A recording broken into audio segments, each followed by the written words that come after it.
찬미 예수님.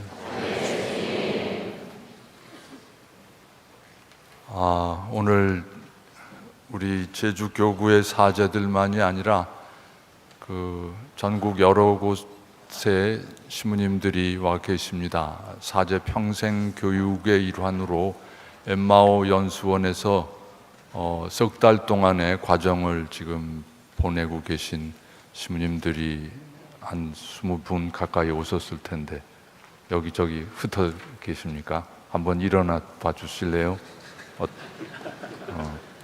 네, 환영하는 박수 보내주십시오.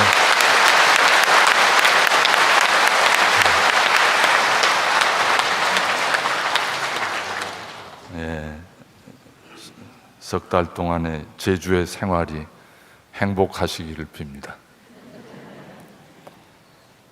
오늘 우리는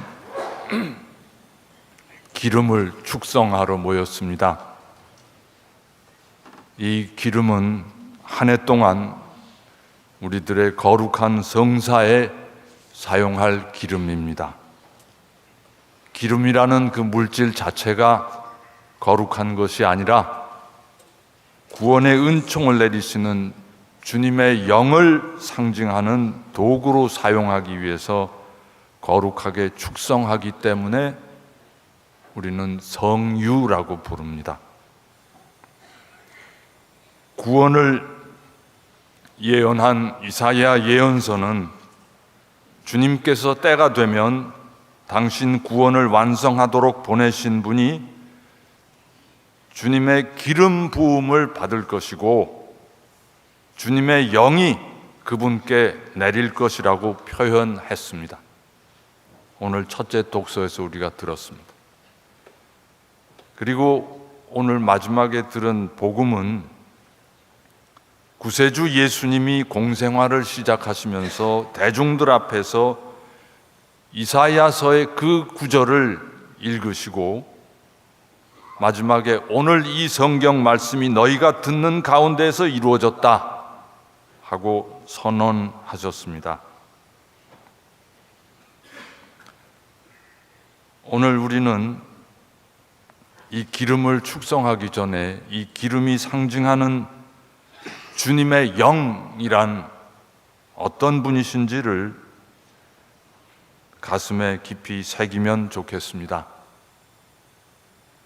이사야서에서도 루카복음에서도 주님의 영은 가난한 이들에게 기쁜 소식을 전하고 마음이 부서진 이들을 싸매어주며 잡혀간 이들에게 해방을, 갇힌 이들에게 석방을 선포하라고 명하시는 분입니다.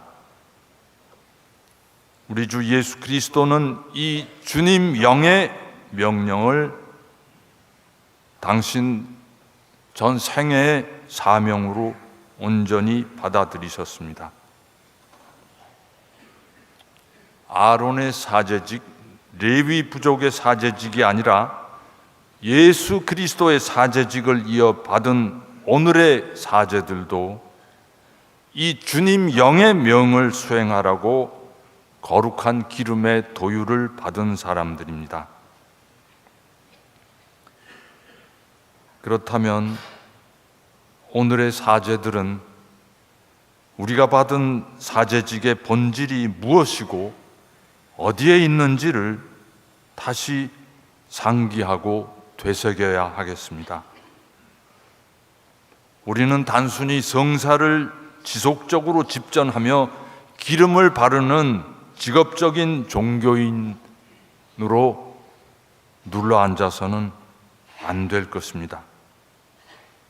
사제는 성유를 바를 때마다 그 기름을 거룩하게 하는 주님 영의 명령과 지향을 기억하고 실현해야 합니다. 그분은 우리가 가난한 이에게 기쁜 소식을 전하고 마음 부서진 이를 싸매주고 잡혀간 이들에게 해방을, 갇힌 이들에게 석방을 선포하라고 하십니다. 슬픔에 젖어 있는 이들에게 기쁨의 화관을 씌워주고 축제의 옷을 입혀주라고 하십니다.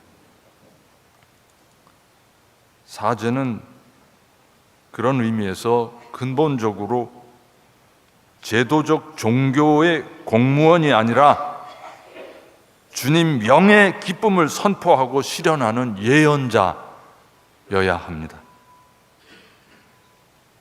그런 의미에서 우리가 수행하고 있는 사제직이, 그리고 우리의 사목 활동이 정말 그 주님 영의 지향과 명령에 부합하는지 살피고 성찰해야 하겠습니다.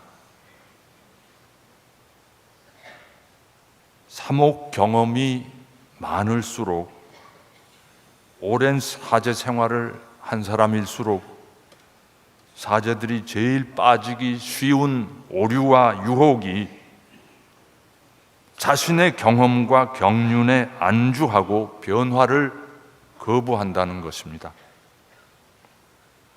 우리는 자신이 익히고 또 숙달된 사목 스타일이나 자신의 사목 패턴이, 그 구조가 최선이고, 다른 이들이 변화할 필요가 있다고 아무리 지적하고 설득하고 권유해도 좀처럼 그걸 수용하지 않고 회피하려는 그런 자연적인 경향이 모든 사제들에게 있습니다. 프란치스코 교종께서는 교회가 진실한 복음화를 이루기 위해서는 자기 쇄신이 무엇보다도 최우선이라고 강조하십니다. 나그네 길에 있는 교회는 그 자체로서, 또 인간적인 지상 제도로서 언제나 필요한 개혁을 끊임없이 계속하도록 그리스도께 부름받고 있다. 복음의 기쁨 26항에 이렇게 말씀하고 계십니다. 교회가 가지고 있는 모든 구조는 오직 복음화를 위한 도구일 뿐이고, 사람이 만든 이 구조가 복음화의 걸림돌이 될 때는 서슴지 않고 그 구조를 개혁해야 한다는 것이 프란치스코 교종님의 아주 확고부동한 신념이십니다. 교종께서는 사목자란 무릇 우리는 늘 이렇게 해왔습니다, 저는 항상 이렇게 해왔습니다 하고 말하는 이런 안이한 태도는 반드시 버려야 한다고 강조하십니다. 복음의 기쁨 33항에 이렇게 말씀하십니다. 늘 이렇게 해왔습니다. 이거는 안 된다는 것입니다. 최근에도 보도되었지만 프란치스코 교종께서는 지난 3월 말에 소마스키 성직 수도회라는 수도회의 그 총회에 참석한 사제들에게 성직주의의 위험에 대해 각별히 조심하도록 주의를 환기시켜 주셨습니다.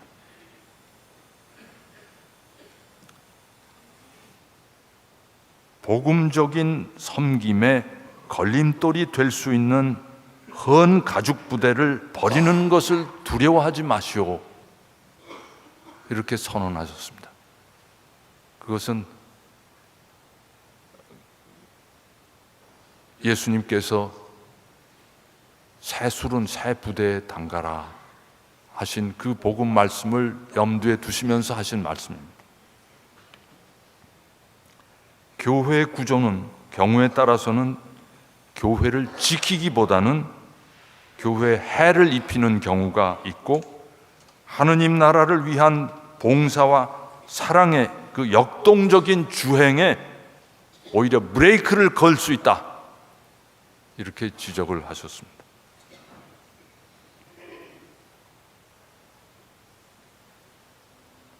우리 사랑하는 신부님 여러분들, 한 해 동안 각자의 여러 사목 현장에서 헌신적으로 봉사해 주셨음에 진심으로 감사드립니다. 그렇지만 교종님 권고에 따라서 우리 자신이 해마다 반복해온 우리의 그 사목 구조를 한번 도마에 올려놓고 찬찬히 들여다보면 좋겠습니다. 내 시간, 내 열정, 내 노력을 얼마나 어떤 곳에 써왔는지 우리 스스로 살펴보면 좋겠습니다. 내가 누구를 많이 만났고, 내가 누구와 같이 밥을 많이 먹었고, 내가 누구와 대화를 나누었고, 누구에게 귀를 많이 기울였는지 우리 스스로를 돌이켜보면 좋겠습니다. 예수님이 읽으신 그 이사야 예언서의 말씀을 다시 한번 되뇌어 봅시다. 주님께서 나를 보내시어 가난한 이에게 기쁜 소식을 전하고 마음이 부서진 이들을 싸매주며 잡혀간 이들에게 해방을, 갇힌 이들에게 석방을 선포하게 하셨다. 주님의 은혜의 해, 우리 하느님의 응보의 날을 선포하고 슬퍼하는 이들을 모두 위로하게 하셨다. 이 말씀을 염두에 두면서 우리는 지난 한 해 동안 사제로 일하면서 이 말씀에 얼마나 가까이 근접했을까? 나는 가난한 이들을 얼마나 만났는가? 눈물 흘리는 이들에게 기쁨이 되는 소식을 내가 얼마나 과연 전해왔던가? 세상의 불의와 불공정에 마음이 부서지고 넘어진 이들을 나는 얼마나 따뜻이 맞이하고 그 상처를 싸매주었던가? 어마어마한 부채도 공짜로 탕감해 주시는 주님의 자비를 사람들이 실제로 체험하도록 내가 이끄는 본당 공동체 안에서 또 내가 살아가는 지역사회 안에서 그런 하느님의 자비를 조금이라도 보여줄 수 있었는가? 저는 이번 오늘 성목요일 이 성유 축성 미사를 준비하면서 저 자신이 참 부끄럽게 느꼈던 것은 우리 프란치스코 교종께서는 그동안에 교종 그 자리에 오르신 다음에 다양한 그 가난한 이들을 위한 관심을 이렇게 구체적으로 보여주셨습니다. 바티칸 근처에 노숙자들의 숙소를 마련하였고 그들이 샤워할 수 있는 샤워장도 마련하셨고 또 며칠 전에도 또 무슨 다른 가난한 이들을 위한 시설을 하셨더라고요. 저도 자비의 해를 마련해서 우리 제주교구에 뭔가 좀 그런 자비의 해의 구체적인 징표가 될 수 있는 일을 하려고 생각도 하고 계획도 세우었는데 어물어물 하다가 자비회가 다 끝나버렸습니다. 물론 앞으로 제가 짊어지고 가야 할 숙제라고 생각을 합니다. 오늘 주님께서 성체성사를 세우신 이 날을 기념하면서 모든 사제들은 자신의 사제직의 출발점으로 돌아가서 사목자로서 자신이 설정했던 그 내비게이션이 목적지를 향해 바른 길을 가고 있는지 아니면 엉뚱한 샛길로 새버렸는지 점검하면 좋겠습니다. 그리고 주님이 기다리고 계시는 곳을 향하여 가장 빠른 지름길을 탐색하기 위한 재설정 버튼을 누르기를 주저하지 말아야 하겠습니다.